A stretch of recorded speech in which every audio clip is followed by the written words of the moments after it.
Good morning, everyone. I'd like to call to order this hearing of the House Health, Finance, and Policy Committee.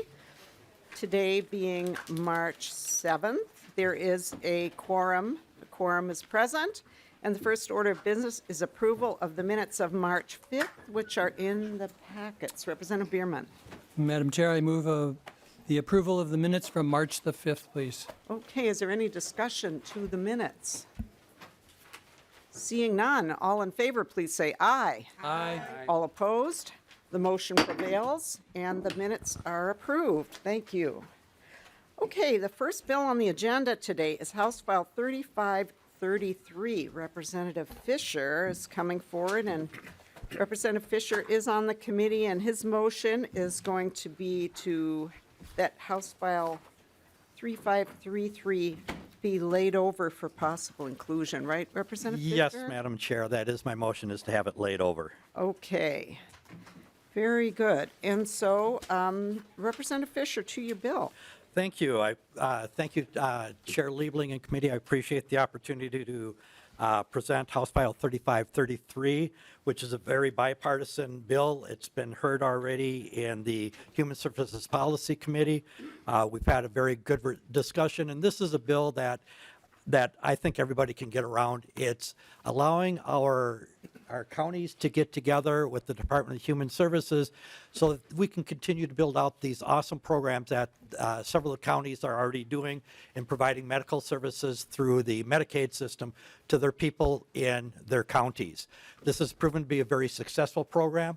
It's had issues, and the reason it's not more expansive than it is now because there's been some complications between the Department of Human Services and the counties on trying to set these up. And what we're doing here is allowing the groups to come together to come back with how do we do this in a better way so that people don't have to use court suits or whatever to get things done, and allow the counties who are closest to the people and that are in need and to the local systems to be able to make sure they can put together a health care program, health coverage program for those on the Medicaid system. From what I've seen in the past when this has been in counties that are doing this right now that are doing this, they've been very effective in not only making sure that we're getting better outcomes, but also making sure that we get better rates going to the local providers in the area. We've heard testimony in the past in this community where we've had pharmacies closing down because of the reimbursement rates from the MCOs that run the Medicaid program are at such a rate that they aren't able to continue to sustain themselves. We see the pressure on the local rural clinics that are out there, the independent clinics. They have been having trouble because they don't get the same reimbursement rates from the NCOs, but the counties have been able to do that because they're running the programs themselves and are able to do such a good job. They're able to get better reimbursement rates, which helps makes our rural community stronger, make sure that we're protecting our independent providers out there so they continue to be successful. There's also many other things that are possible out here that will improve outcomes in our system. What I'd like to do is turn it over to our testifiers because I could go on for way too long on what the potential of this program could do for us. All right, thank you, Representative Fischer. Welcome to the committee. Please state your name and go ahead and give your testimony. My name is Greg Krieger, and I'm a Steele County Commissioner for District 5 in Steele County in southern Minnesota. Madam Chair and members of the Health Finance Policy Committee, thank you for the opportunity to speak to you today on behalf of House File 3533, CARMA Development Bill. CARMA, or as we know it in Steele County, county-based purchasing, was instituted by law by a bipartisan coalition of legislators in 1997. Steele County became a county-based county over 20 years ago and has been taking care of our Medicare and Medicaid clients with quality health care close to home ever since. Innovative programs like Care Connectors and Healthy Pathways, programs that were designed and implemented by South Country Health Alliance, have helped our clients attain and maintain better health and well-being because of personal contacts by concerned team members at South Country that are committed to the best possible health outcomes for all their clients, and doing so with providers close to home. This not only provides for easier access to quality health care, but creates a relationship that our clients have become able to rely on. We have had our challenges with DHS in the past about county-based authority in public program procurement. But as of late, with the help of the Association of Minnesota Counties and the collaboration of DHS and CBPs, our aim is to do better together for the people we serve. This bill seeks legislative direction and authority, and it requires the commissioner to work in collaboration with counties to develop details of the rural-focused karma model and bring back a detailed implementation plan to the legislature in 2025, along with model legislation. 3533 will allow us to move beyond the legal dispute over current state law, but it is an important step forward to build on the successes of county-based purchasing by creating greater alignment and collaboration with DHS.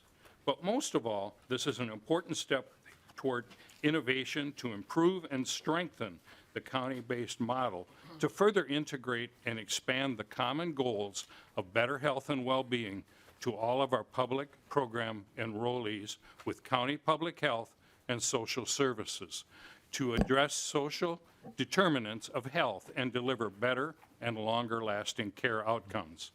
On behalf of over 90,000 county-based purchasing enrollees and the counties that support their health care needs, I urge you to support this truly nonpartisan bill. I would like to take this time to thank Representative Liebling and Fischer for their support of 3533 and for your time today, and I hope I have helped you see why this bill is an important first step in creating better health care close to home for over 90,000 of our constituents. Thank you. Thank you, Commissioner Krieger. Appreciate it. Next, we have Matt Freeman.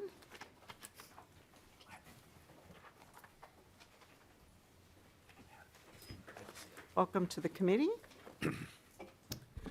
Chair Liebling, members of the committee, Representative Fischer. My name is Matt Freeman. I'm the Human Service Policy Analyst for the Association of Minnesota Counties, here to testify on behalf of Minnesota's 87 counties and urge you to support House File 3533, the County-Administered Rural Medical Assistance, or CARMA, Development Bill.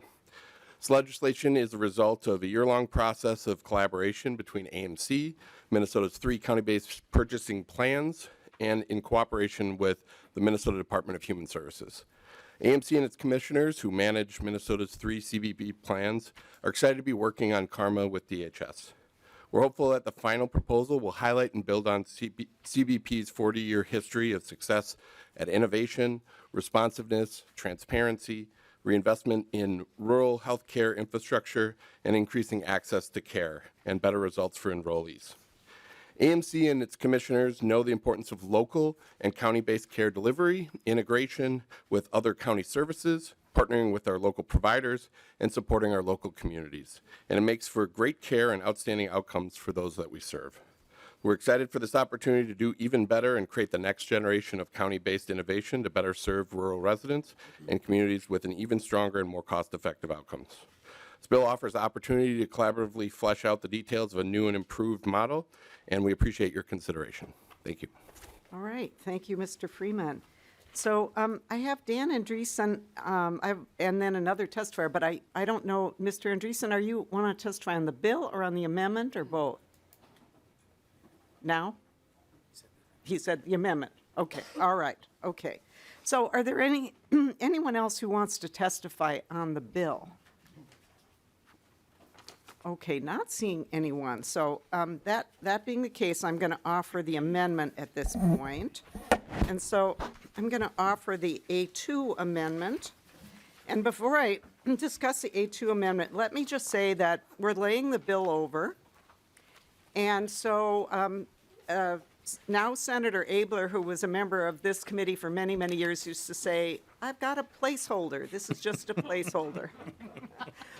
So this amendment is somewhat of a placeholder. It's meant to start the discussion, but it's got a few different pieces which I will walk through.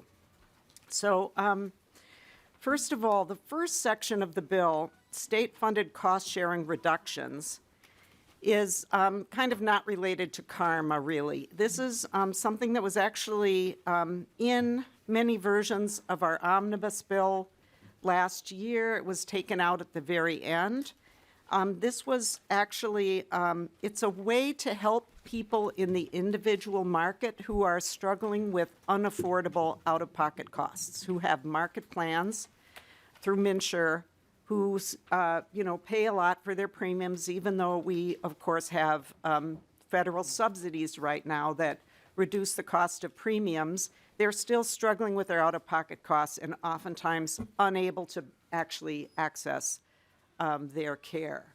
So this is a plan that will have a fiscal note, and it did have one last year, and maybe I'll ask Mr. Harney to just give you all the ballpark of that. We will, of course, get it fiscal noted again. The language may need to be tweaked, but this is just a proposal that would help with some of the problems in the individual market right now.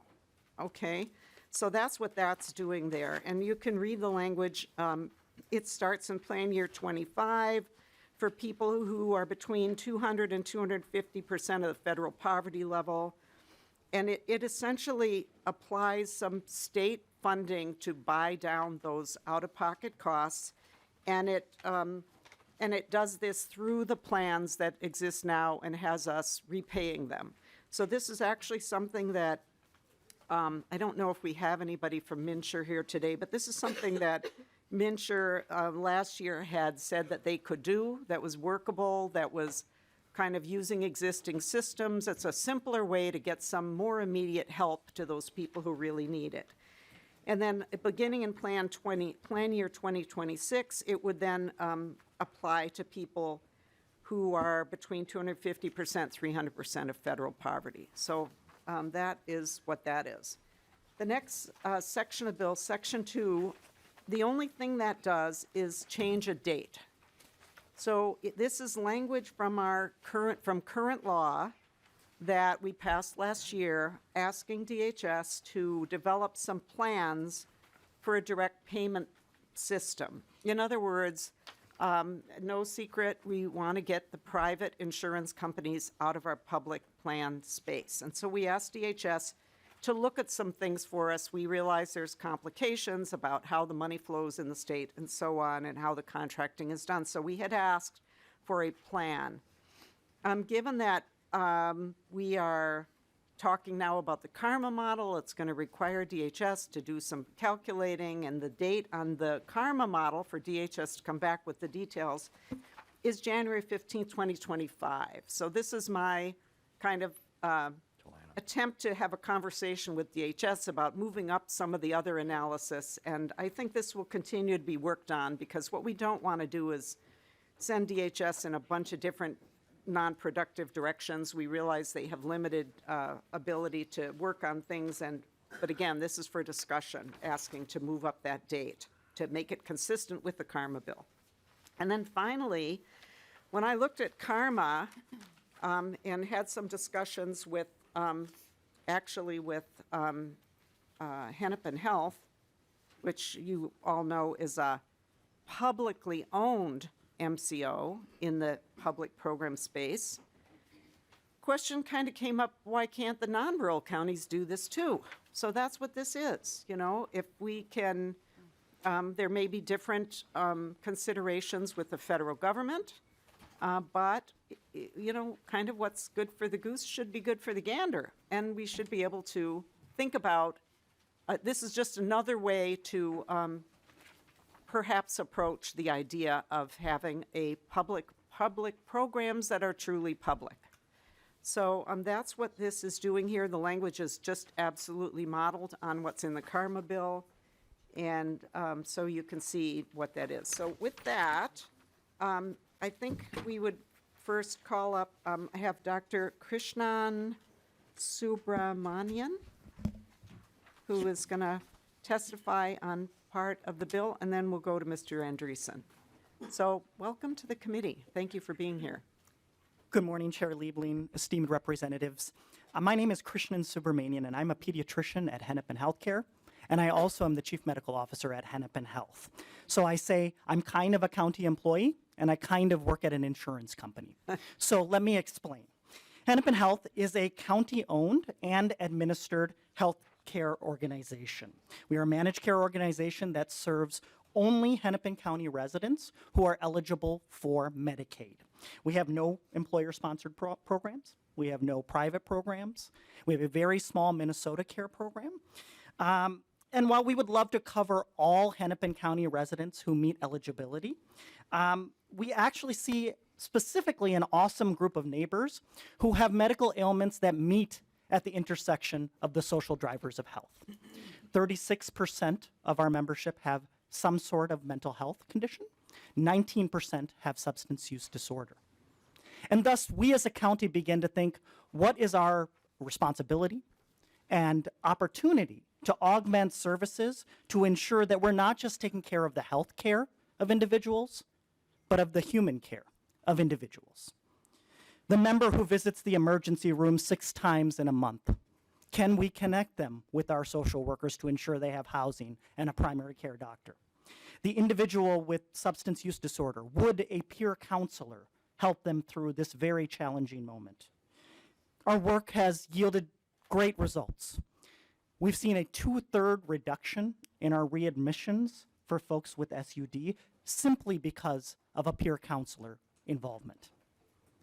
At the end of the day, we use Medicaid dollars to ensure that the complex health needs of our members are met. And if there are any dollars left at the end of the day, we ensure that the complex social needs of individuals are met. While we ensure the day-to-day, we also use the opportunity to innovate and create models that meet our members where they're at. In the last year, we have stood up programs that include a spiritual care collaboration with mental care providers, an SUD peer counselor, which I have demonstrated shows great results, a car seat program, a launching of a group visit program.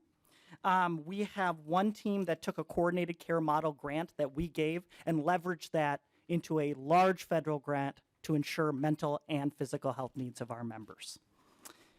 In the year where medical expenditure is a lot and there are no profits, we as a county still walk by our members. And so as you consider county-administered rural and non-rural programming, just know that we at Hennepin Health are here in your backyard. We are happy to share our learnings and experience, and we thank you all for your consideration on this matter. Thank you so much. Thank you very much for your testimony. Mr. Andreessen. If you can stay a few moments, just not at the table, but just in case there are questions, that would be great. Welcome to the committee. And you could have a seat in the back there. It would be fine. Thank you. Madam Chair, members of the committee, my name is Dan Andreessen with the Minnesota Council of Health Plans. Just offering a couple of thoughts on the amendment. First of all, Section 1, the council supports the cost-sharing reductions that are in that section. We are concerned about the financial cliff Minnesotans on the individual markets are going to face in 2026 with the sunset of the federal ARPA subsidies and the state's reinsurance program. The council contracted with RAND this summer to model the potential impacts, and that report found that losing those 2 programs could cause as much as a 50% increase in rates in that market and result in 93,000 Minnesotans going without insurance.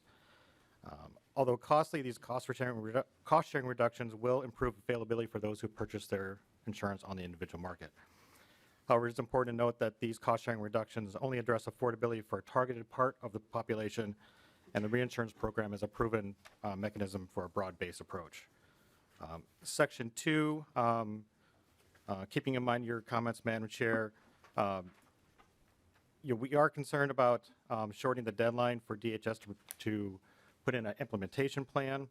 The council continues to be opposed to the elimination of managed care, but are worried that if we rush this through, there won't be adequate time to fully analyze the change and how it's going to operate.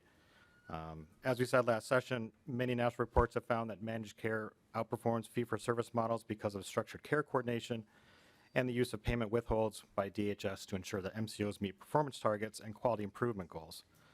Performance metrics total $651 million in calendar year 2025 alone, with another $786 million withhold to shift state budget cycles for a combined $1.5 billion. This bill does not address how that shift will be addressed or how quality improvements will be incentivized. One of the advantages of the managed care model is financial predictability, with health plans taking on the financial risk for the state. MCOs are regularly audited for financial accountability and face strict requirements on how money must be spent, and if they don't match those requirements, they have to return those payments to the state.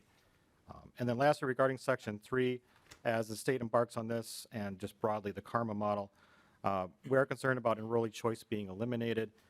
The state and federal government both have recognized the value of ensuring public program enrollees have more than one choice, and this takes us a step backwards, potentially eliminating those options. Removing choice means a person only has one option, and if that one option doesn't suit your medical needs, you have no option at all. So appreciate it. Thank you, Madam Chair. All right, thank you, Mr. Andreessen. So I think, you know, since we're laying over the bill, and this is all going to be laid over, I think we could maybe, just for management's sake, take a vote now on the amendment and then discuss the entire bill as it's amended, and then you can all discuss whichever parts you want. Madam Chair, Representative Quam? thank you. I'd like to divide the amendment separating out subdivision 3. Yeah, that's section 3.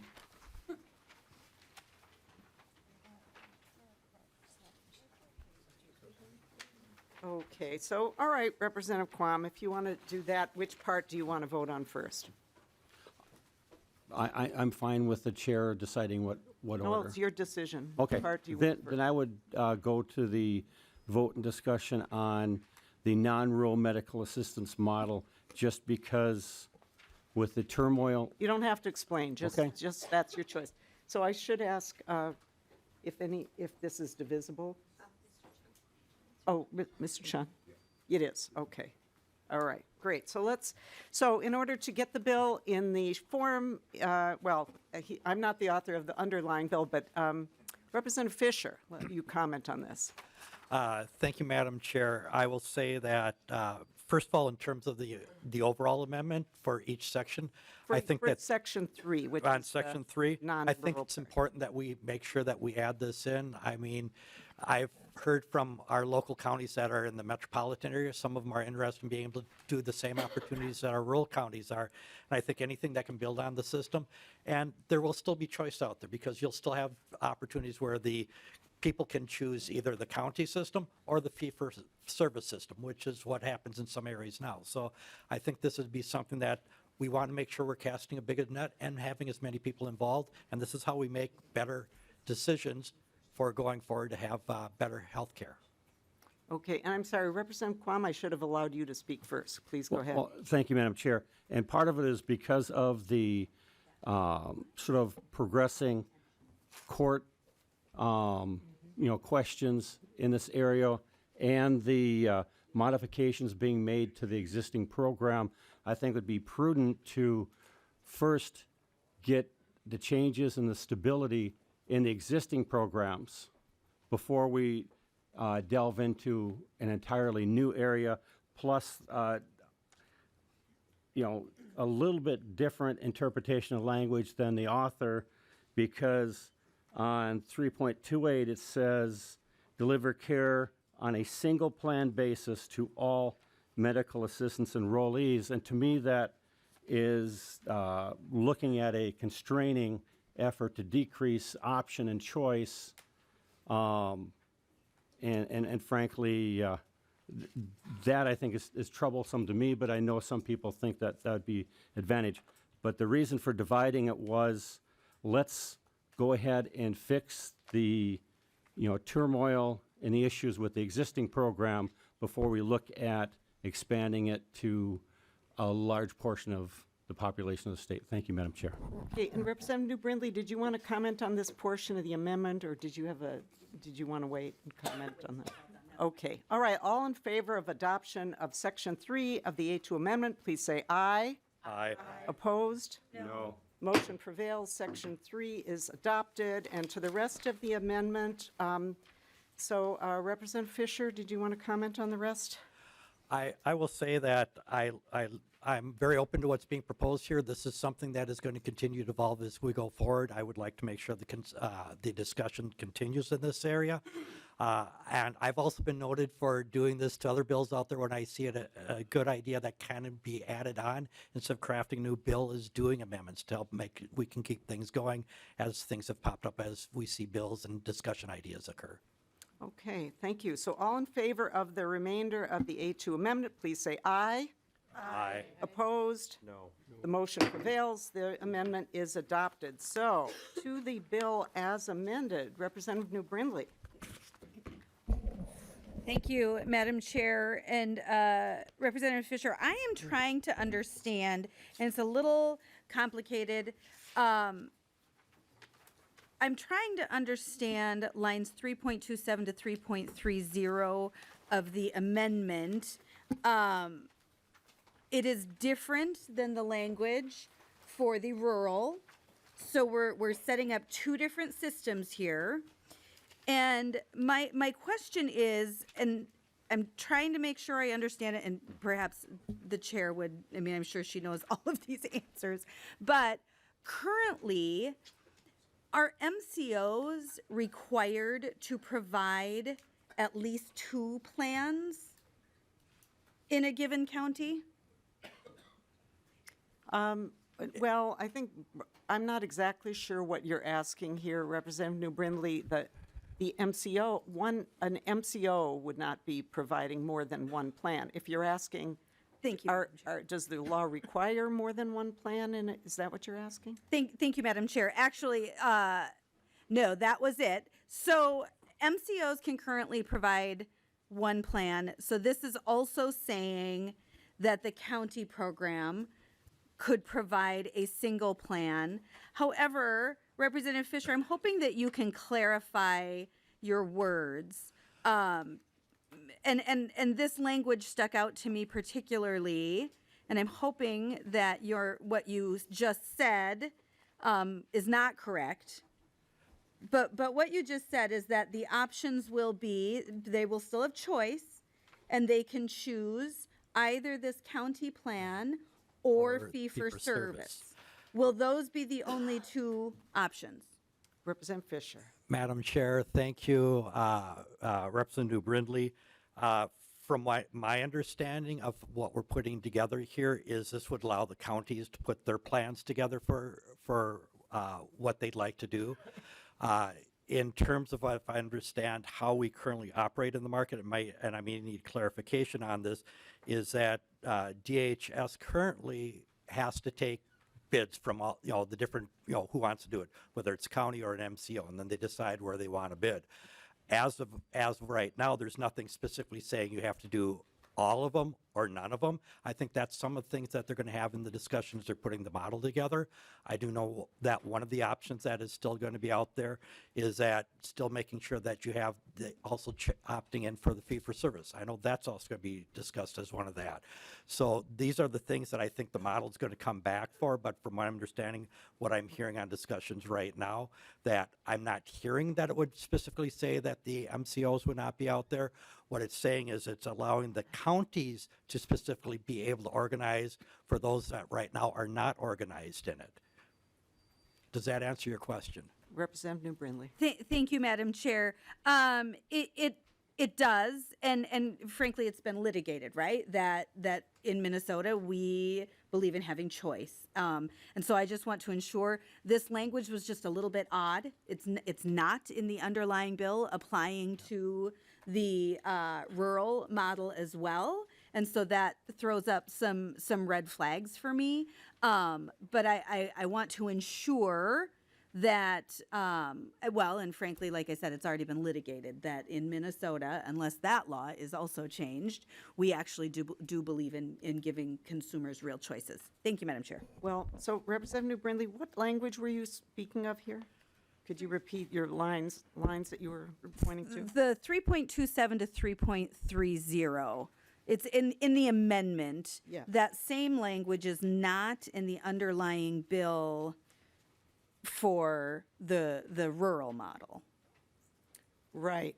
So Representative Brindley, that of course was added by me, not by Representative Fischer. And the idea being that if we were going to have a single plan in a county, in a non-rural county, the big difference, I think, or one of the big differences is that in the rural counties, of course, there aren't that many providers. So you're going to want them all or most of them in your network. Otherwise, you're not going to have a network. And even then, you're going to have struggle sometimes to get a network. So this, of course, in a non-rural county, you have many more providers. And if you're going to have one plan, it's in order to not be cutting out providers who are capable and willing to serve the population. This was the idea why I added that language that was not in the other. So I mirrored, that was very, very astute of you to notice, and I mirrored the language that was in the Karma bill, but I did make that one change for that reason. And again, this is all for discussion. It's being laid over. It may or may not be workable. This, the great minds all have to look at this and work it through. As far as what you were saying about the law, we could maybe get somebody back up to discuss this. I believe the litigation is still going. And I think that part of the problem was ambiguity in the law. The parties have taken different positions. And I think that this is part of an effort to somewhat settle, the underlying Karma bill is part of an effort to, I think, settle that litigation. And I'm not exactly sure what kind of federal authority or change it might require. And by the same token, the part I put in may indeed require some federal authority. We just don't know at this point. Representative New Brindley. Thank you, Madam Chair, and thank you so much for that clarification. I really do appreciate that. So the intention here is to ensure access to providers. It sounds like maybe. Absolutely. And so I would just suggest that that we want to be careful because and if I am misquoting, please correct me. I'm sure that you will. But so what it sounds like you're saying is that it would allow these non-rural counties to offer only the CANMA plan because they would have an expansive group of providers. And if my understanding is correct of what you just said, I would just be concerned because the language says as long as they contract with all the health care providers that agree to accept the contract terms. So that doesn't necessarily mean that we will that this will encompass tons and tons of providers. It just means that if they are willing to accept the terms, then they must contract with them. So I don't know that would solve that problem more broadly, but I really appreciate the clarification. Thank you, Madam Chair. Thank you. Representative Nadeau. Thank you, Madam Chair. I kind of like your amendment. I like the idea of focusing on trying to leverage social services with healthcare provision.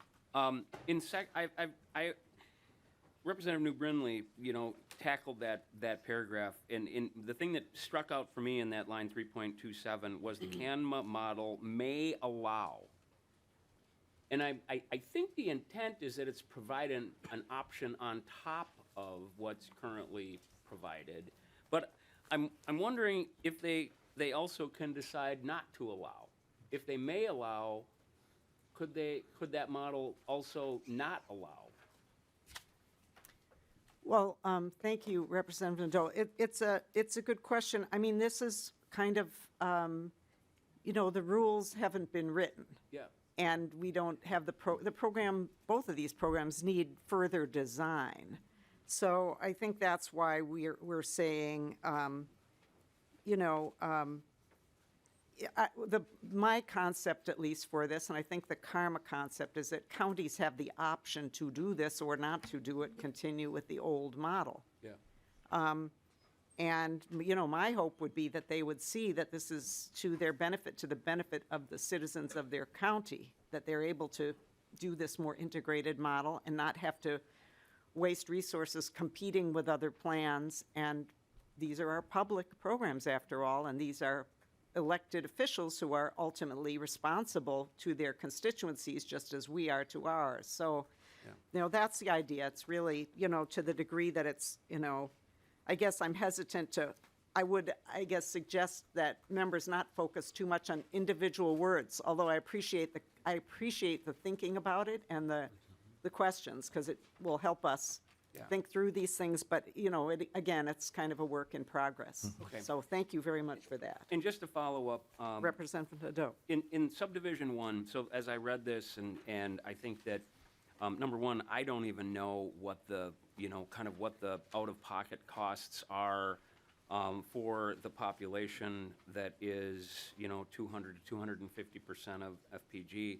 And I'm not sure if anybody here knows that, but what struck me in this, and with the pending sunset of reinsurance, and I'm hoping, and maybe you can clarify, I'm hoping that this, and if it is, I guess that's my question, is are we looking at this as a possible replacement for reinsurance?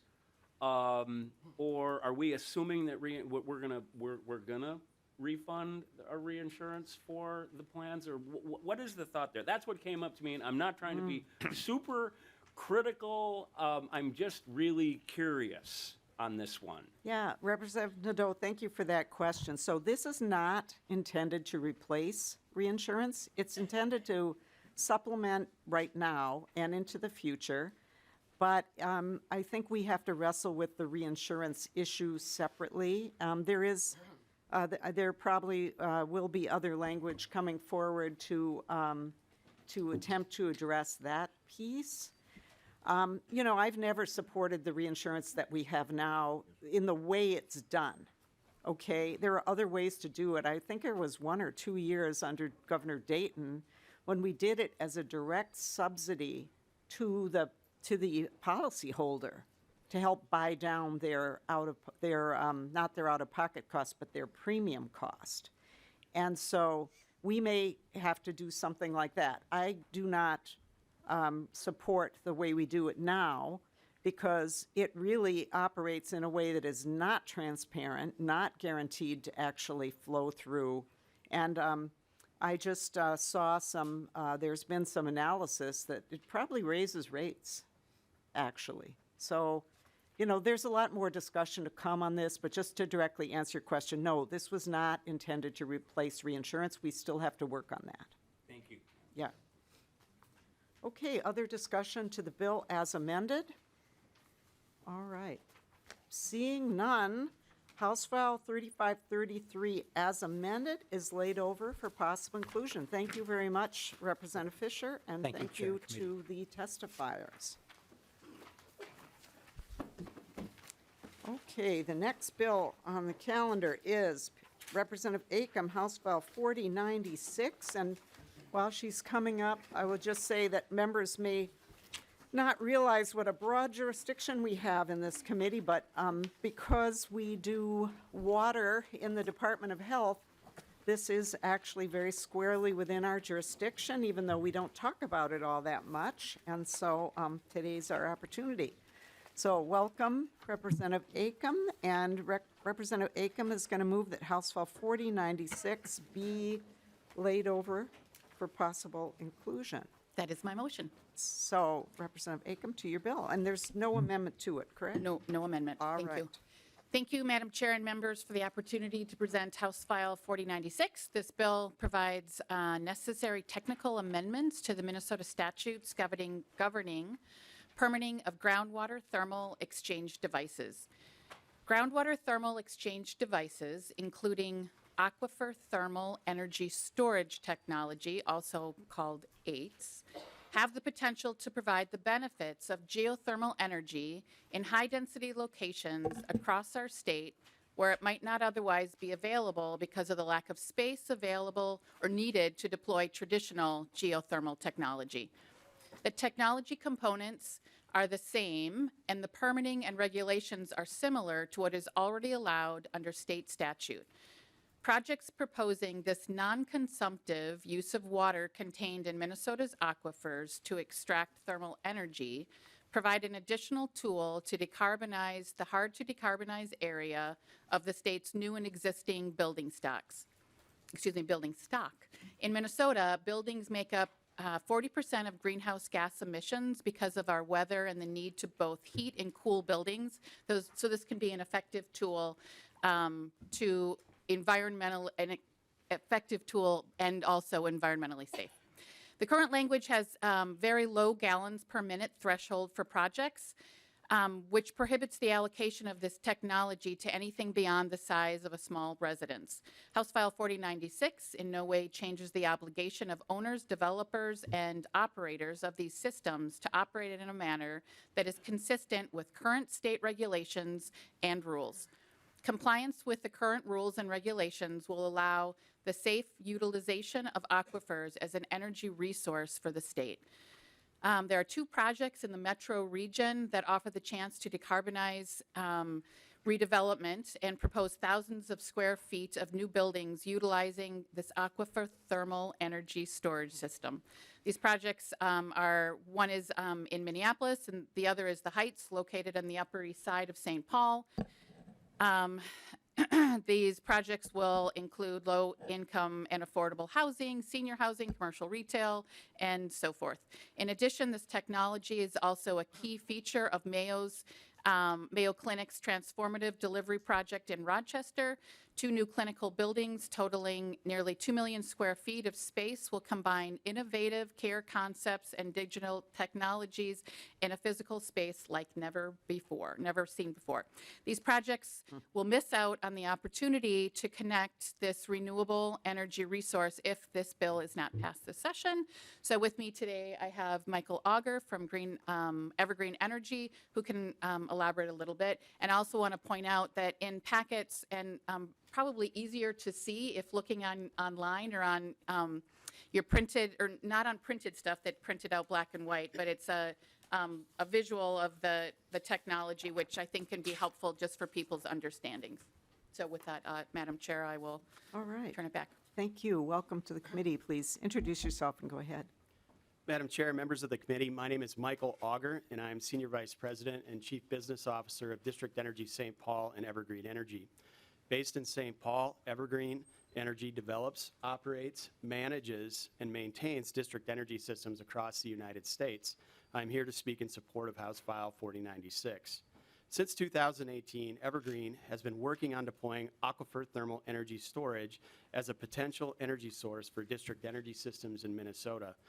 During that time, Evergreen engaged collaboratively with the Minnesota Department of Health to discuss permitting these projects, along with permitting test wells needed for project due diligence.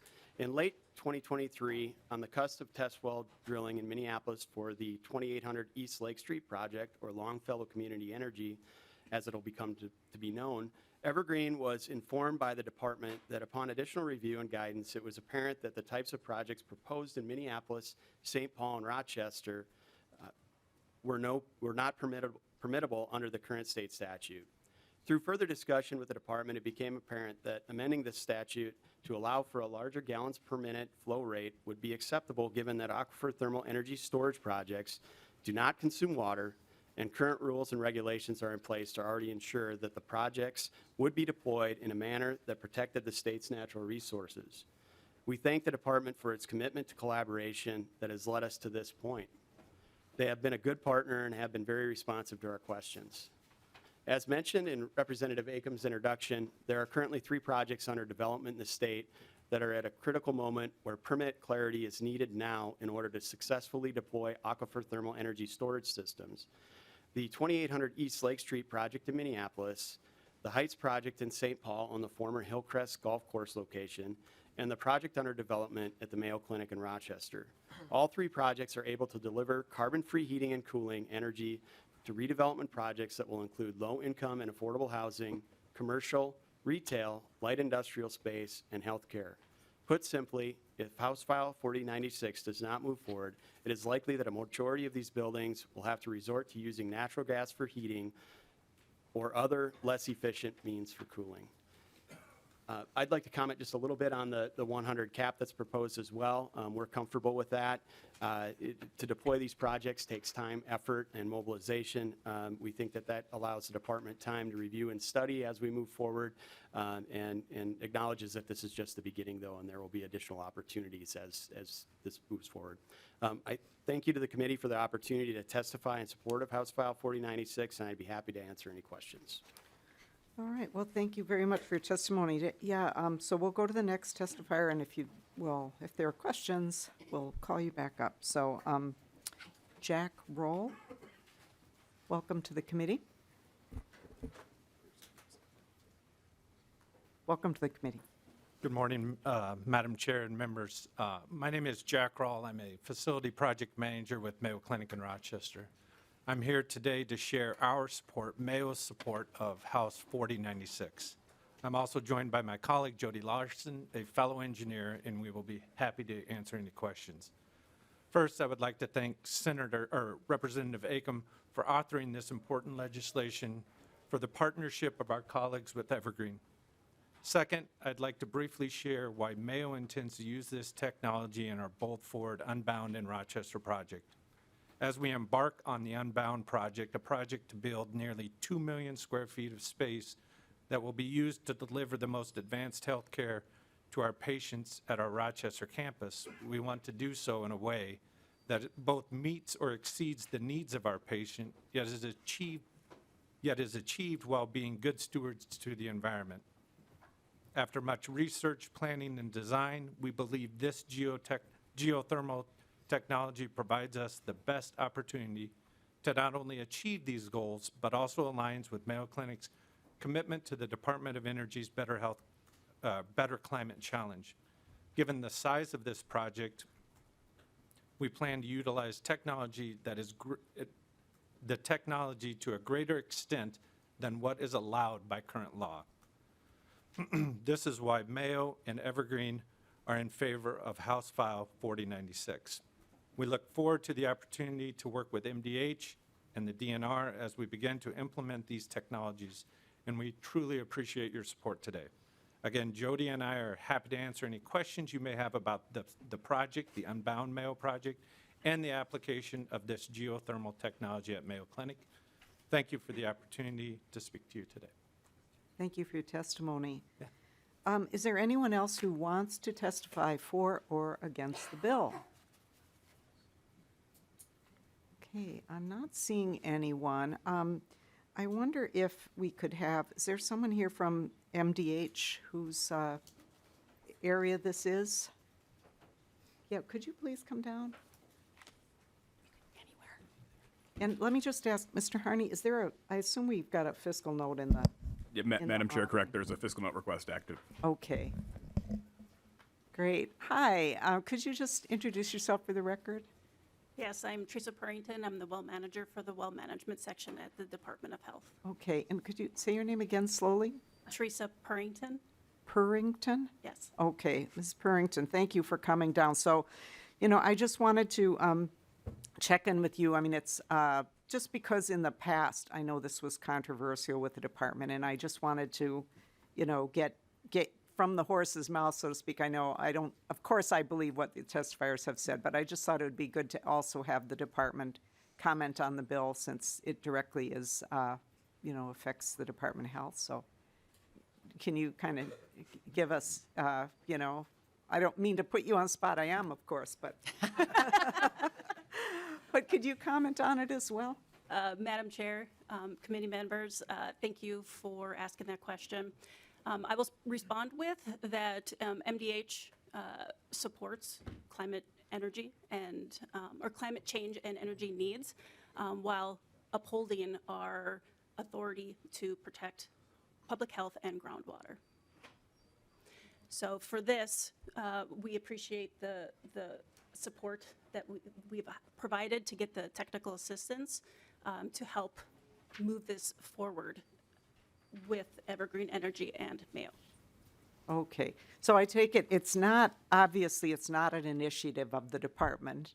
I get that, but the department feels that, you would be able to do this, I assume, with some resources, and that we're not, I mean, my big concern, just as a policymaker, of course, is to protect our groundwater. I'm sure everybody's, you know, and so we look to the department for assurance that we're not, you know, doing the wrong thing here, and so that's what I'm kind of asking you for, I guess.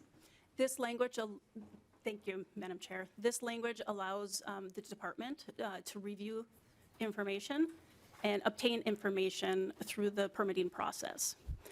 This also will allow us to review that data to protect public health, the safety of the groundwater, and to ensure that we are doing what we need with permit conditions. Okay, thank you.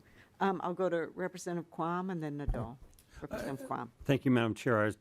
On the list, there was someone from the Water Well Association, because I was hoping to get some clarification. Well, he took himself off the list. Right, no, so I'm going to ask, and probably end up having to get offline, but I'd like to understand shallow versus mid and deep aquifers. What an analysis of local, you know, so you avoid utilizing local drinking water aquifers in the area, and, you know, some of the, you know, more technical specifics, because of, you know, in the rural areas, rural residents often use the shallow aquifer because it's thousands of dollars less to put in. But there is generally more risk of contamination and other issues, and that's why there's quite a bit of monitoring. With appropriate techniques, there's probably not a great deal of risk with this type of a project, but if it avoids the generally used aquifer for drinking water, that would decrease the window or avenue for risk.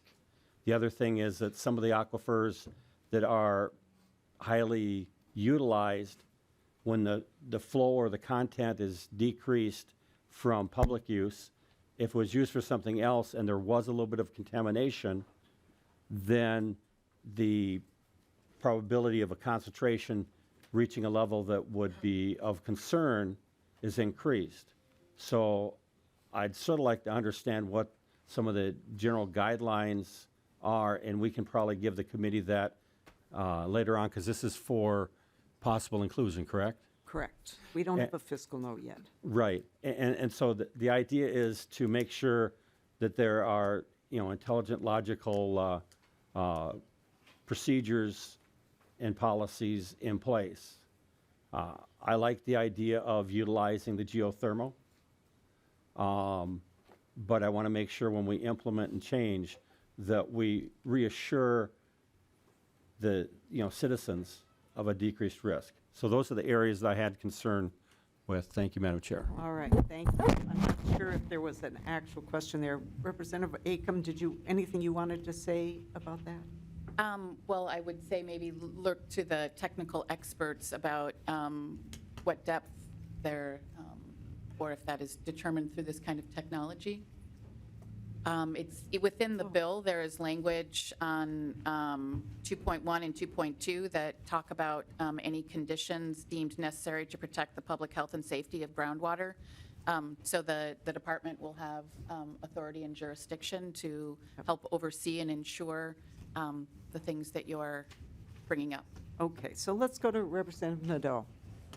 Thank you, Madam Chair. And quickly, I'm curious on line 1.17 and 1.18. So it sounds like, and you can correct me if I'm wrong, that there's 3 projects that are currently being considered or worked on or getting ready to be constructed. And again, I apologize. I'm far more familiar with ground source heat pumps than I am thermal exchange, practices. But you're changing the language in 1.17 from 10 to 100 permits that may be issued for larger systems, which is a pretty significant increase when it sounds like we only have 3. What's the reason for that, number one? So that's the first question, and I'm trying to be quick. And then 1.18, I'm curious as to, of the 3 projects that are being proposed right now, they obviously exceed 50 gallons per minute.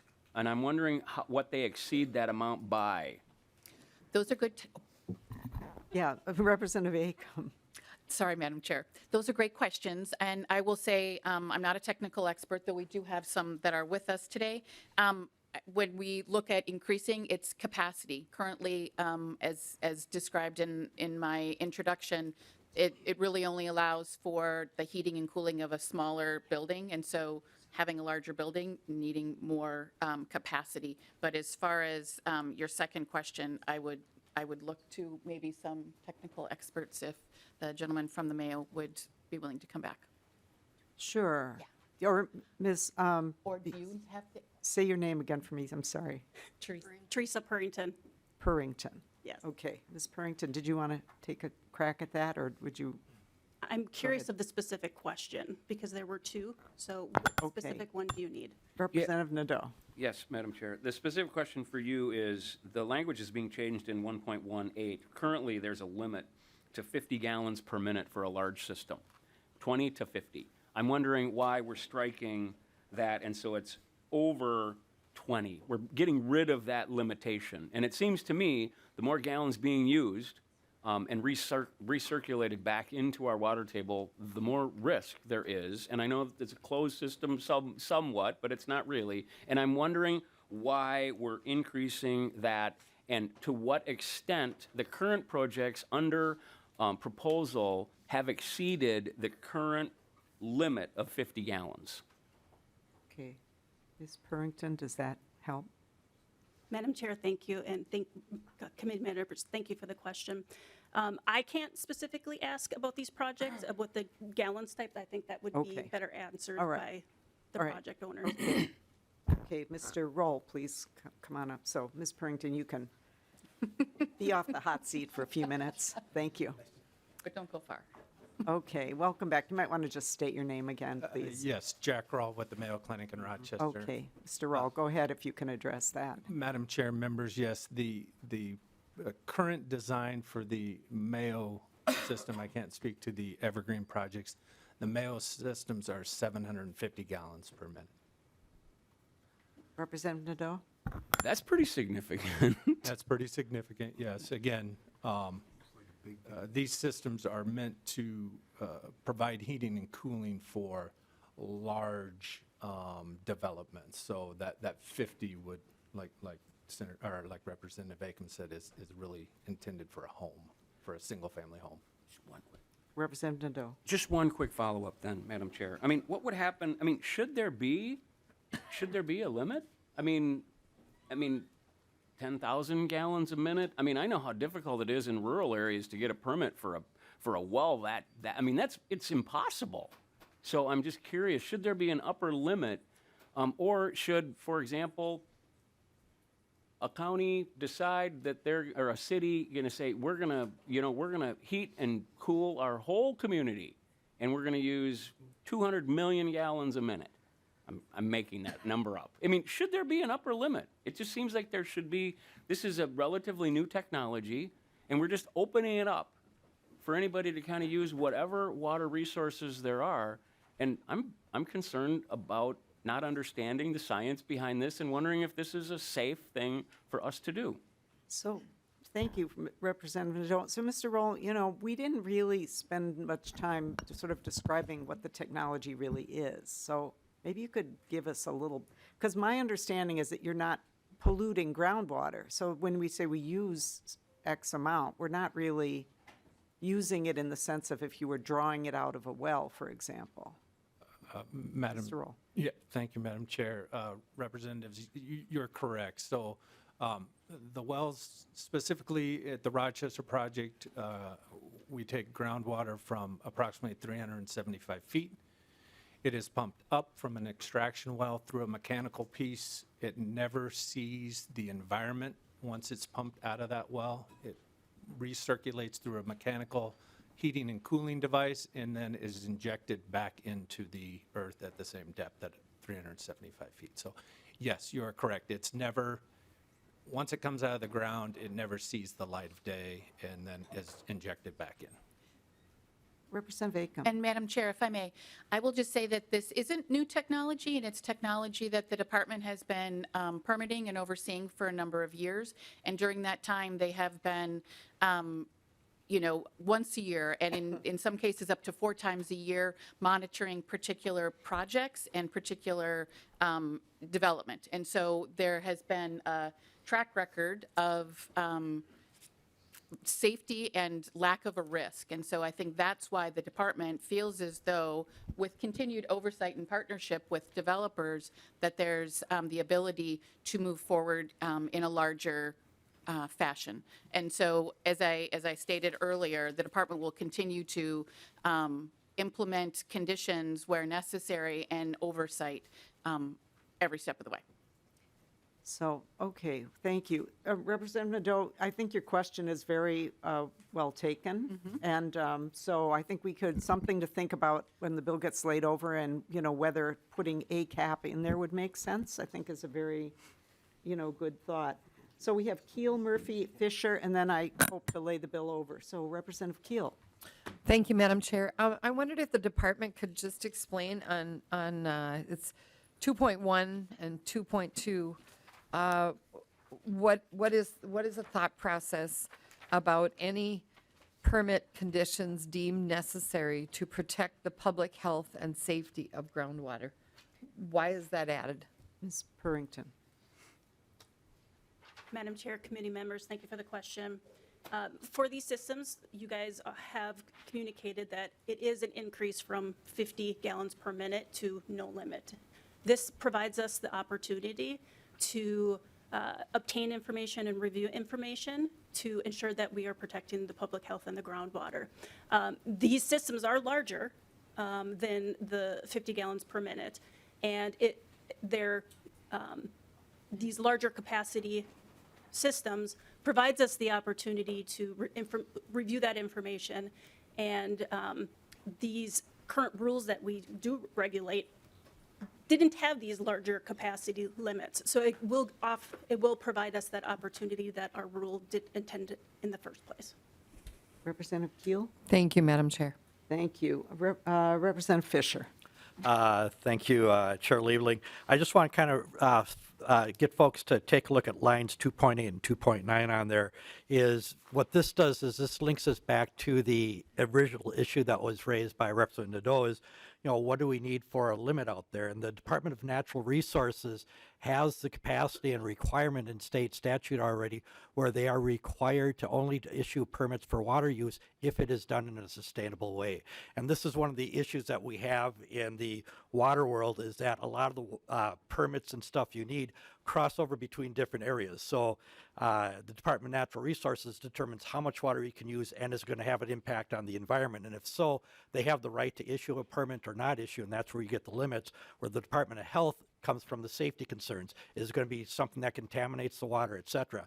And then the MPCA also gets a say in other areas of the water world. And this is part of the problems why sometimes this gets confusing. So I want to say that as I see how the bill is written right here, is we still have the other double check in there that if anything was being done that would impact the environmental conditions and not be sustainable, the Department of Natural Resources could still deny the permit or not allow it to be expanded beyond a certain point. So the way the bill is written, I think it addresses the problems that are out there because we have two different departments looking at all the issues involved.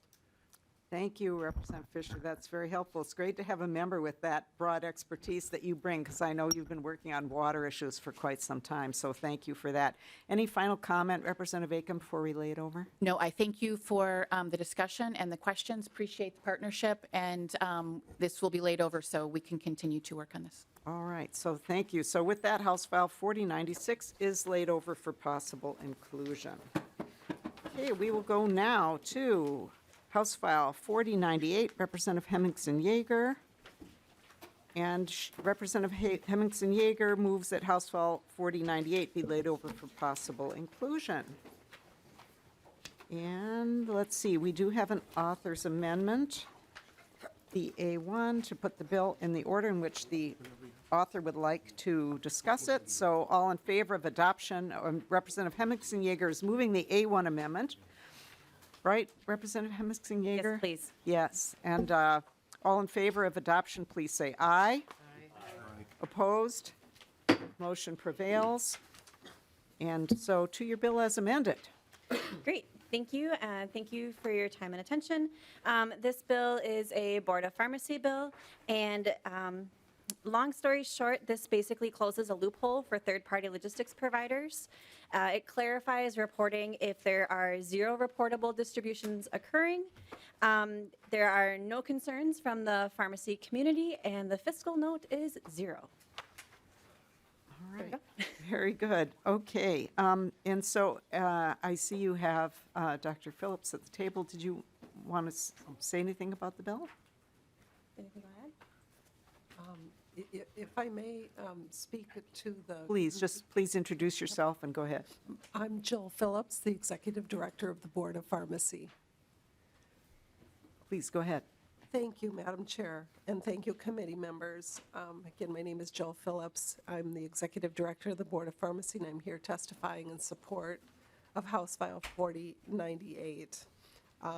And I just wanted to add and take a moment to address just a couple of concerns that were brought forth by the Association for Accessible Medicines in opposition of the bill. Okay, Dr. Phillips, we haven't heard that yet. Maybe we should let them tell us what their opposition might be, and then maybe we could have you respond to that afterwards. Absolutely. Okay. So, Mr. Selwood, come on down. So, right, so Dr. Phillips, if you would like sit back there, and then we'll have you back. Okay, welcome to the committee. Thank you, Madam Chair. My name is Joe Selwood, and I'm testifying on behalf of the Association for Accessible Medicines, the leading trade association for manufacturers of the generic and biosimilar prescription drugs that saved Minnesota and its patients $5.7 billion in 2022 alone. AAM opposes House File 4098 because it's an unnecessary expansion beyond the intent or scope of the opioid law. The Opiate Product Registration Fee Program requires a manufacturer engaged in the production of an opiate to report every sale, distribution, or other distribution of an opiate into the state. And that's because the Opiate Product Registration Fee applies only to manufacturers of opiates.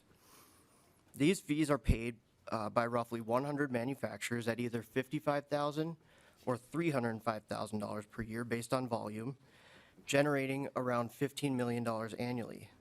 This is in addition to the $564 million secured in the opioid settlements, primarily from other parties. Nearly all of the manufacturers paying the opiate product registration fee have not and are not involved in the opioid settlements. House File 4098 significantly expands the opiate product registration fee by applying the reporting requirements to an additional 1,000 drug manufacturers who do not make opiates. Generic drug manufacturers must comply with a variety of reporting requirements, but what's unusual here is this idea of negative reporting, requiring a report to state that you do not need to report. House File 4098 expands the $500 per day penalty to all manufacturers, a liability not intended for those who do not produce opiates. In the board's recent report evaluating the opiate product registration fee, it notes that in addition to reports from manufacturers of opiates and the distributors, the board receives additional validating records from the Automation of Reports and Consolidated Order System, or ARCOS, operated by the DEA, and then, quote, performs an analysis to calculate the total number of opiate units that were distributed for each manufacturer, end quote. The board receives the information they need through multiple channels, and they have the ability to enforce compliance through penalties. Requiring 1,000 additional manufacturers to annually report that they do not do something is not necessary. Because of these reasons, AAM opposes House File 4098. Okay, thank you. And so now, Dr. Phillips, if you want to come up and... Okay, welcome back. Thank you, Madam Chair. In response to that, again, currently manufacturers and wholesalers report only if there are opiate distributions, sales, or deliveries in the previous calendar year. But this makes compliance difficult as not everyone is required to report. So again, the board is very supportive of language to specify that all manufacturers and wholesalers must report to the board if nothing was distributed. And the comment that this requirement will not provide useful information for the Board of Pharmacy to manage this program is not correct. These reports provide very useful information that will enable the board to know whether or not a manufacturer or wholesaler distributed opiates into our state, and then appropriately assess if any outstanding distributions exist that are unaccounted for. Without this language, the board is unable to determine if a licensee failed to report their opiate distributions or if they simply did not have any distributions to report. And also the comment that it creates additional work. The board already does this. The reports are due March 1st of each year, and prior to this date, our agency sends out a blast email reminding all of our manufacturers and wholesaler licensees that it's time to report. And we do instruct them to submit a zero report if no opiate distributions were made in the previous year. So we're already doing this in practice, and many of the manufacturers and wholesalers provide this information. So we would just like to make it a requirement for all. And then lastly, the concern related to the $500 per day penalty for failure to report. This is reserved for very egregious cases. And in the time that this program has been implemented, we've had one case where that penalty was applied, and it was an egregious case where there was a significant number of opiates that went unreported, and it actually resulted in 2 manufacturers being assessed the $250,000 opiate fee that would have otherwise not been caught. So that is not the intent. And again, licensees can easily avoid the penalty by simply reporting on time. So thank you, committee members and Madam Chair. I appreciate the time. And Dr. Phillips, is there, if somebody is assessed this penalty, is there an appeals process for that? I would have to just validate whether it's formal or not. We would allow for one. Okay, Representative Brindley. Thank you, Madam Chair. And I appreciate the testifiers. I didn't catch initially the change in definitions for both a manufacturer and a wholesaler. And we just heard that this will loop in an additional 1,000 manufacturers. That's 10 times the number of manufacturers. And those are folks who don't distribute opioids in the state of Minnesota. And I'm wondering if we know, if anybody knows how many additional wholesalers this will loop in. Because now it's all wholesalers, not those that just, that distribute opiates. Dr. Phillips? Again, we send out the notification to all manufacturers and wholesaler licensees. We already do this. And so, and again, a good majority of them comply with this. And if they did not distribute any opiates into our state, they fill out that zero report. It's a simple activity, and they comply with it even though it's not currently a requirement. So, this isn't adding on to the number of manufacturers that we're already reaching out and wholesalers that we're already reaching out to remind them that it's time to report. Representative Brindley. Thank you, Madam Chair. And thank you. That was not my question. I understand your position that this creates no additional work for the board.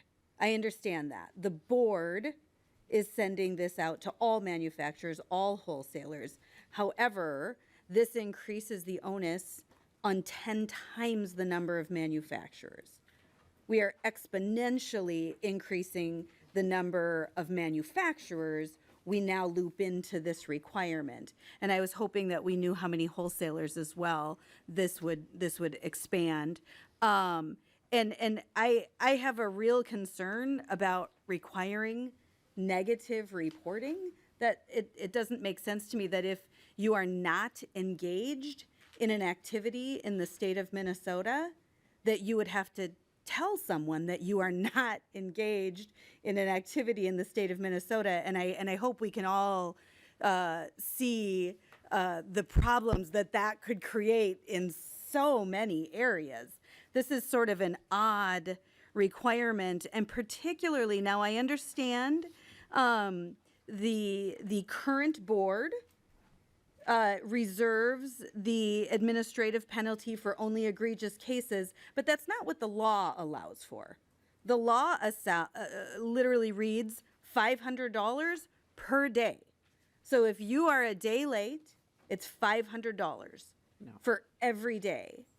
And now I can imagine a great deal of confusion by adding 900 additional manufacturers and who knows how many wholesalers.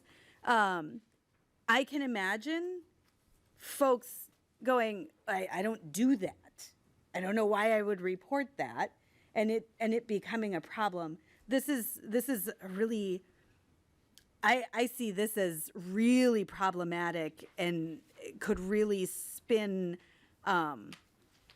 just this negative reporting requirement is very odd. And again, I appreciate the testimony because I did not recognize for whatever reason, it didn't click the change in the definitions of manufacturer and wholesaler initially. Thank you, Madam Chair. So my understanding, Dr. Phillips, is that you're really clarifying current practice, so just kind of codifying current practice. That is absolutely correct. Okay, and the other piece is that to Representative Brindley, where it says may assess an administrative penalty. It doesn't say will, has to, anything like that. And my impression, I think we see this in lots and lots of places in law. I just remember I'm having deja vu on this very conversation because, plenty of our agencies have this kind of language and really don't use this unless it's, as Dr. Phillips said, an egregious situation. But Representative New Brindley. But Madam Chair, I would just clarify that this is the current practice of the board. It is the current practice of the board to send out all of this information. This is not the current practice of 900 manufacturers, or excuse me, 1,000 manufacturers, and who knows how many wholesalers. Well, it's not their practice. So just to be very clear about that. Yeah, so Dr. Phillips, so let's clarify that, because my understanding was that most are already reporting zero and that you're just codifying that. Are we asking lots of new people to report who aren't currently reporting? No, there's no change there. And again, as stated, a number of them already comply and provide that zero report back to us. So we're not reaching out to new people other than the 3PLs. Okay, so how many are new ones would you expect now to have this requirement to report who are not currently doing it? I think that's where we're really trying to figure this out. So we have approximately, again, around 900 wholesalers, and we have an additional 300 3PLs. 3PLs. 300 third-party logistics providers, my apologies. Okay, Representative New Brindley, anything further? Thank you, Madam Chair. And I appreciate that the 900 wholesaler number. Are you saying that is how many, this would now include 1,100 manufacturers instead of 100 manufacturers? So my question is, you say a number of them already report the negative. What is that number? Dr. Phillips. I couldn't tell you off the top of my head. I just know that a good portion, everyone has already reached out to, and a good percentage of them already comply. So, Madam Chair. Okay. Thank you, Madam Chair. All right. That just seems like an important thing to know, because we're told, well, lots of them already do. Well, does lots mean 200 instead of 100? Does it mean 1,000 instead of 1,100? Those are very different numbers, and this is a big change for all those folks. Okay, Thank well, you, we're going to lay the bill over, and maybe Dr. Phillips can find that number for us. Absolutely. Representative Quam. Thank you, Madam Chair. I think as a general principle, Minnesota cannot impose a law on someone that's not doing business in Minnesota. I think it just comes down to that. And if Minnesota did impose a law on someone outside Minnesota, then federal courts would rule against, and you'd have, you'd have fiscal notes because you're doing something that isn't legal.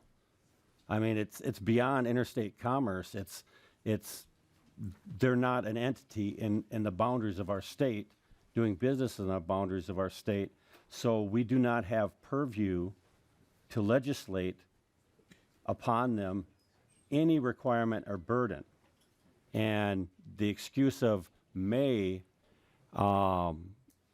doesn't exclude you don't do what you're not legally allowed to do. So I think that's part of the frustration maybe you've seen today is let's cover people that are doing business in Minnesota appropriately and not have legislation that is of poor standing on a federal level. Thank you, Madam Chair. So Representative Hemmingsen-Jaeger, do you have a real short closing comment? We're going to lay it over. Yes, thank you. So back in my lab science days, zero reporting can actually be very valuable data. That tells us that they are active, but they are not distributing or manufacturing or selling anything. So that actually is valuable data. What is compelling to me about this language is it is codifying current practice, and this is really tracking the movement of opiates through our community. So these third-party logistics, we need to make sure and track where these opiates are going. We have an epidemic, and as far as conducting business in Minnesota, these third-party logistics providers do need to be licensed under Minnesota statute. So they are following Minnesota laws, and we want to make sure that we are keeping track of what is going through our state. All right, thank you. So House File 4098 as amended is laid over for possible inclusion. We'll now take up House File 4099. Representative Hemmingsen-Jaeger moves that House File 4099 is laid over. No. Yes, laid over for possible inclusion. I don't think we have an amendment on this one. To 4099. Representative Hemmingsen-Jaeger. Great. Thank you again for the continued discussion. This is another Board of Pharmacy bill that focuses on relocation fees. This adds clarity to when a fee is assessed, clarifies that licenses cannot be transferred, and again, this is representing current practice, applies to wholesaling and manufacturers to increase consistency. Again, no concerns from the pharmacy community, and the fiscal note actually shows a little bit of savings. All right, thank you. So we don't have anyone signed up to testify for this bill. Not seeing any members on the list, so House File 4099 is laid over for possible inclusion. All right, can we take up your bill, Representative Reyer, and get started, or we've got a few minutes? Okay. House File, so Representative Reyer is going to move that House File 3529 be re-referred to the Committee on Commerce, Finance, and Policy. There's an author's amendment to put the bill in its intended form for discussion. So Representative Reyer moves the A1. Is that correct, Representative Reyer? And so all in favor of the A1 amendment, please say aye. Aye. Aye. Opposed? Motion prevails. The amendment is adopted. To your bill as amended. Thank you, Madam Chair, members. I appreciate the opportunity to present House File 3529, which requires health maintenance organizations, HMOs, in Minnesota to be nonprofit. This legislation restores a standard that was changed in 2017 and will return the industry to a more patient and provider-centered focus. The bill is straightforward. It updates 6 sections of Chapter 62D to require that HMOs must be a nonprofit corporation organized in Minnesota or a local government unit, instead of a foreign or domestic corporation or local government unit as written in current law. It also includes a new section, Section 7, that outlines a transition plan for HMO business currently operated by for-profit HMOs. The transition is scheduled to be complete by December 31st, 2025. There are fundamental differences between for-profit and nonprofit health plans that drive the need for this bill. The key, though, is who the organization exists to benefit. The nonprofit plans in Minnesota have historically been charged with looking out for the health of Minnesotans. A general definition of nonprofit says it well. A nonprofit corporation's purpose and activities must serve the organization's mission to benefit the public and may not be operated to profit other persons or entities. In contrast, the responsibility of for-profit organizations is to shareholders and the delivery of financial results that satisfy market expectations. When we changed this law in 2017, concerns were raised that nonprofit plans would be at a disadvantage. In fact, there were bipartisan comments that making sure that nonprofits could compete fairly was important. Now in 2024, we see that the playing field is not level. For example, for-profit companies are advantaged by having broader portfolios and being able to hold on to more assets. For-profit plans' market position in Minnesota is limited right now, so it's time to act. We've seen the outcomes of industry consolidation in the healthcare system and other markets. It has led to higher prices and lower quality. We need only look at the performance differences in the Medicare Advantage program between for-profit and nonprofit HMOs. We're in the position now to protect the longer-term well-being of our healthcare system by halting the growth of for-profit plans in Minnesota. In closing, I ask for your support for this bill as we seek to improve our healthcare system to ensure that all Minnesotans have ready access to affordable, high-quality healthcare. Thank you. Thank you, Representative Reyer. Is there anyone in the room who wants to testify for or against the bill?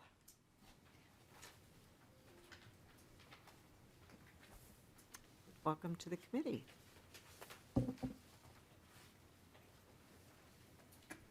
Thank you, Madam Chair, Representative Reyer, and members. Michelle Benson with the Health Plan Partnership of Minnesota. Our members include Cigna, Allina Health, and United Healthcare. I appreciate this opportunity. Last year, the legislature requested a report on HMO conversion. This report was to be released in two parts. February of 2024, we received a preliminary report, and the remainder will be available in June of 2022. If Minnesota were to return, if this bill passes, Minnesota would return to its pre-2017 status, being an outlier by being the only state that doesn't allow for-profit HMOs. The report states clearly that right now the information is inconclusive. If you turn to the executive summary, it states minimal data are available to shed light on whether differences exist between nonprofit and for-profit HMOs with regard to day-to-day operation, enrollee satisfaction, or quality of care. Those aren't my words. Those are the words from a report that this committee requested. All HMOs, regardless of status, are subject to oversight by both the Department of Health and the Department of Commerce. There are no exceptions.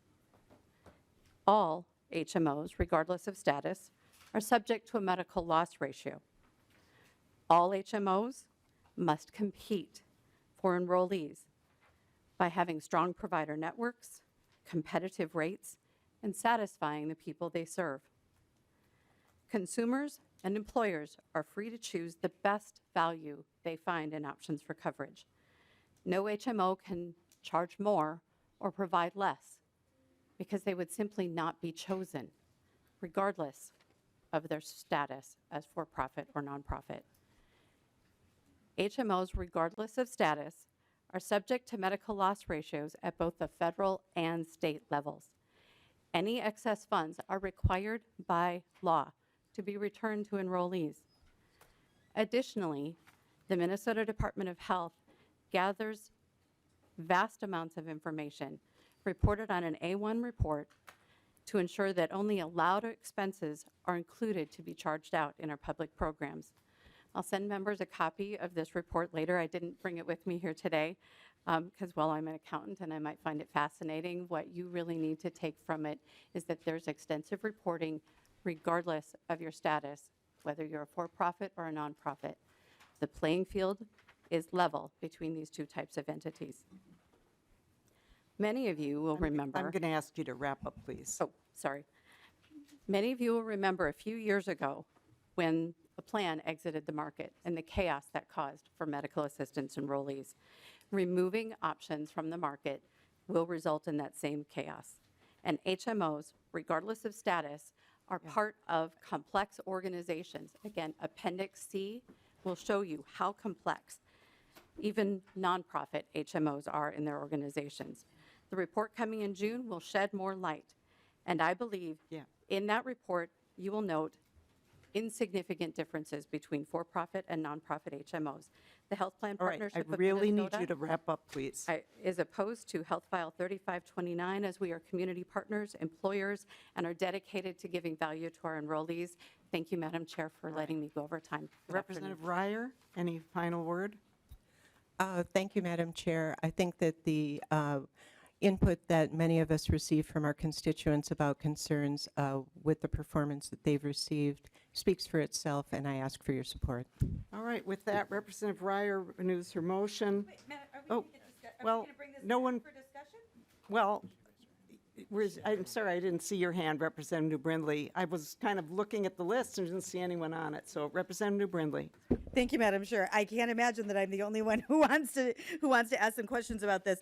I've got a couple of questions. Benson, you can sit down. Thank you. Madam Chair, thank you. And my questions revolve around a lot of the things that were said. Representative Reyer, you said that they've resulted in higher prices and lower quality. There's even some stuff in the language of the bill that's questionable as far as that goes. So my question is, there is extensive reporting. So, I get anecdotally you have people who have talked to you and said that they're not happy with it, but I'm wondering if you can point me to the data that shows the differences between the nonprofits and the for-profits and how they are functioning in Minnesota. Representative Reyer. Thank you, Madam Chair. Thank you, Representative New Brindley. I will send you references to abundant reporting from KFF and other organizations, academic journals that have documented the impact of this transition to for-profit health plans. Representative New Brindley. Thank you, Madam Chair. And I would very much appreciate seeing that supporting data, because right now we're not seeing it, and we certainly have not seen it from our own departments here in Minnesota. And so I do think that this is premature. We don't have that data here in Minnesota, while extensive reporting is happening. And so I guess, I know we're out of time, but there are just, it seems odd that we would cause this disruption in the system when we literally do not know what's happening in the state of Minnesota. We don't know. And in fact, is Representative Bierman in this committee? Oh, yes, exactly. We were on a panel together. And I actually said, we should have data on things like claim denials and things like this so that we know, is it more extensive in the for-profit plans? Because that would be problematic, obviously, for our constituents. But we don't have that. We don't have that. And so I'm not sure why we are eliminating competition. I would also just say, going back to, we held an extensive hearing on managed care before session, and literally one of the testifiers who probably was certainly most in favor of eliminating managed care organizations also said there really isn't a difference in not-for-profit or for-profit. So this is, I get that there is a personal, and not you personally, but there is a personal bias against for-profit companies, but this just seems to be exclusively punishment, not based on data, which I think is problematic. Thank you, Madam Chair. All right, Representative Nadeau and then Schumacher. Thank you, Madam Chair, and thank you, Representative Reyer. And I think this is an important topic that we're talking about. You know, we all feel better in Minnesota because we have so many options with nonprofits. I mean, not only in healthcare delivery, but also our direct service providers for disabled communities and all the other people that we deliver services for. And I happen to have for-profit and nonprofit direct service providers that I work with at the county, and they meet all the same standards. They are required to meet all the same reporting requirements. They deliver the same services. Probably 10 or maybe 15% of my providers are for-profit. It's dominated by nonprofits. And we feel good about that. And I want to make sure that far too often we end up, our feelings end up displacing and dispelling science. And Representative New Brindley is right. There isn't data to support eliminating an option for people. I mean, if we're going to be here and say 49 states are wrong, and we're the only ones, and we're Minnesota, and we're going to do this better, and we're going to get rid of this, I hope that we would make that decision based on data and science rather than the belief that, you know, for-profit corporations are bad. They're not bad. I was just at a fundraiser the other day, and there was a bunch of, you know, and this was for you know, disabled service provision. And the greatest people in the room were the corporations that were standing up there and giving money to provide services. Are not bad. They're not bad.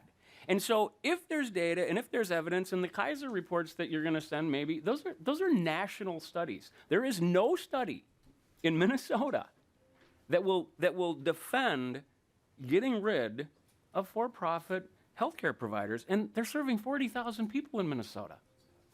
That's it. Small percentage. So I just hope that if this continues, if it's laid over, if you continue to work on it, you know, that we really make decisions based on data. And that's it. And I will be right there with you. I'll be arm in arm. And if there's a reduction in service, if denials are higher, we can address those things, and I'll be right there. But right now, I just think this is premature until we get the rest of the studies done. So thank you. Representative Schumacher. Thank you, Madam Chair. And my first question is about the testimony that was submitted on the comprehensive one, the link on the website, pages 4 and 5. There's 2 pages of written testimony, but there's no name attached to that or any organization. Could we get some light shed on that, on who that? Okay, Mr. Sandy's going to check on that. So why don't you ask your second question, Representative Schumacher? Is that the question? Madam Chair. That was my only question. I was just going to also make the point that there's been discussion in this hearing today about the transition to for-profits, but there really isn't any discussion about conversions in the bill. There's transitioning of closing or eliminating the for-profit, but no transition from not-for-profit to for-profit, which I think is maybe getting muddled in the conversation today. Thank you, Madam Chair. Thank you.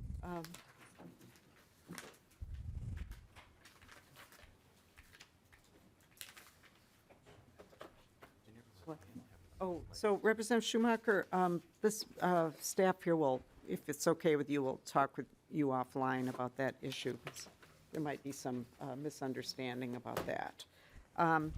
Okay, so I don't know if it's talking about conversion, and we need to get wrapped up here, but I don't know if, well, Representative Reyer, what I'm going to do is just let you have the last word and go ahead and address that in your closing comment. Thank you, Madam Chair. Yeah, this is not a bill about the whole conversion matter. There's a whole nother bill about that, I believe. But this is about laying out a pathway so that people who are doing business in Minnesota with the permission of Minnesota have a clear pathway, and the members have a clear pathway to know what's going to happen so that it isn't a sudden disruptive change. I would point out that now is exactly the time to do it because there isn't a great deal of business and there are fewer people to disrupt. And I also just want to close by saying this is much, much more discussion than this issue had in 2017 when we changed the law so that for-profit plans could enter the market. Thank you, Madam Chair. Thank you. So with that, Representative Reyer renews her motion that House File 3529 as amended be re-referred to the Committee on Commerce, Finance, and Policy. All in favor, please say aye.